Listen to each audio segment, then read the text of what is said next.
L-imħallef Edwina Grima għandha tiddeċiedi fi stadju ieħor jekk tilqax it-talba biex it-tliet irġiel akkużati bil-qtil tal-ġurnalista Defni Caruana Galizia jingħatawx il-libertà proviżorja jew le.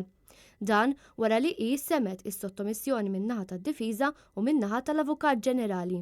B'tal-ewwel jitolbu sabiex it-tliet irġiel akkużati bl-omiċidju jingħataw il-libertà proviżorja, filwaqt li l-Avukat Ġenerali baqa' jopponi din it-talba. Id-difiża tal-Aħwa De Giorgio mmexxija mill-Avukat William Kuxkieri qalet li waħda mill-kundizzjonijiet tal-libertà proviżorja għandha tkun li l-aħwa jissottomettu lilhom infushom għal dik li tissejjaħ electronic tagging. Huma lesti wkoll li jibqgħu jorqdu l-ħabs u dan jekk mhux ta' inkonvenjent għad-direttur tal-ħabs biex jagħmel monitoraġġ fuqhom 24 siegħa kuljum.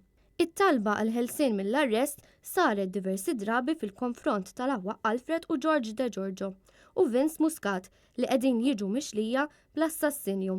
It-talba fil-konfront ta' Muscat ma kienx frekwenti daqs tal-Aħwa De Giorgio. Il-kumpilazzjoni tidher li waslet fil-fażi finali tagħha. It-tliet akkużati kienu tpoġġew taħt qatt ta' akkuża fis-16 ta' Lulju li għadda.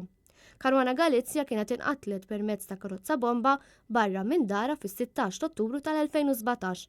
It-tliet irġiel li jinsabu akkużati bil-qtil tagħha kienu ġew arrestati fil-5 ta' Diċembru tal-istess sena.